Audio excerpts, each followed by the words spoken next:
Brett Van Munster, the skipper of the Kinda Caring, is the young man who builds these 18-foot skiffs and does a great job with them. He's having a great regatta.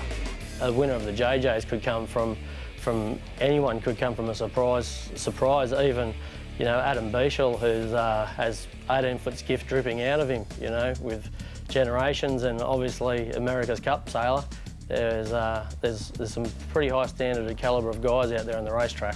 I think we're pretty confident that we've done all our homework, and we've got all the gear to actually have good boat speed. So it's basically down to us putting a good regatta together and doing all the things that need to be done. We don't have boats going past us, so it's up to us to put it together basically in the racetrack. We'd like to beat John Winning. You know, I think he's quite a good benchmark. He's very consistent, and they're very experienced in the boat, and they're always up there. So we know that if we've beaten Woody, we've had a pretty good day. They're our benchmark at the moment, I think. In Heat 7, the race was really on for second, third and fourth placings overall. We know that Channel 7 had already wrapped up first place. Fairly decent easterly breeze on the harbour for this race, Bill. Yeah, and a good start by Macquarie and Schmeg and CT Sailbattens, the New Zealanders, although they're getting pinned by Omega Schmeg. And of course, CT Sailbattens, the New Zealanders, Trevor Barnabas, these guys on board Fiat and Asco, all very much in contention to pick up second position in the championship. 7 had already won it, but it was very important to these other skiffs that they pick up the second and third positions. Kinda Caring had a very good start. Brett Van Munster, we heard from earlier on, really surprised everyone in this series. And here he is getting up towards the top end of the course for the first time in this race, and he is right in it once again. And he was really the surprise package of the whole championship. So Fiat first round the top mark first time. Kinda Caring around second. And then the veteran John Winning finally made an appearance on the scene in the Yandu. Goes around the mark, and he's in contention in this race. Now, John was saying during the course of the series that he struggled a bit for boat speed, but in any case, 7 was way back early in this race, and once again, their conquerors in the previous heat, Rag and Famish, beat them around the top end. Then Schmeg followed 7.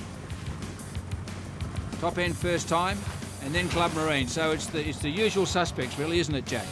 Yes, and a lot of action at this top mark. You can see boats coming in on starboard with a lot of pace there. The boats that have turned around the top mark and have their kites up have to keep out of the way. Gotta love it, 7 there over the top of Rag and Famish, so the order changing a bit there.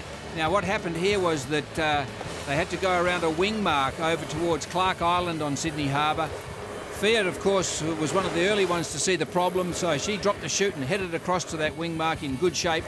And she led the race as they rounded that wing mark. All the rest of them also had to drop their spinnakers, and it was a very, very choppy breeze that they faced on that particular day. Omega Schmeg did very well in this phase of the race. They were still in contention, and it was once again, gotta love it, 7 just chewing their way through the fleet all day long, catching up, going fast, excellent crew work and having a very good race. And really beautiful conditions for skiff racing on this day. You can see the boats really launch downwind, getting up some speed, and there are a few waves on the harbour as well from spectator boats. You can see Smeg with their bow right out there, and Channel 7. And of course, all of the crew spoke about how tough it is sometimes racing on the harbour with all the traffic, Jack, and right there in these pictures when they were going downhill, we saw just how tough that is. And here we go, John Winning, you little beauty.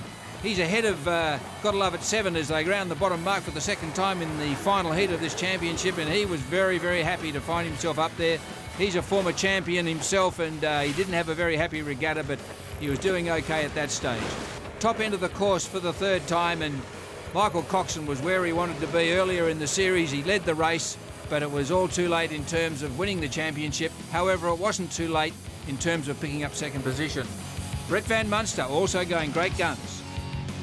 Yes, fantastic work by them. They're closely followed by John Winning in Yandu and Channel 7. They're still in similar positionings as they were at the bottom mark the last time.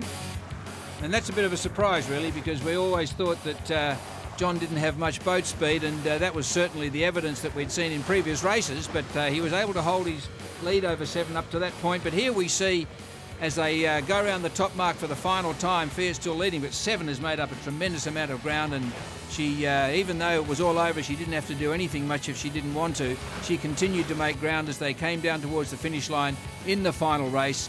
And what a sensational performance in this championship by the crew on board. Gotta love it, Seven.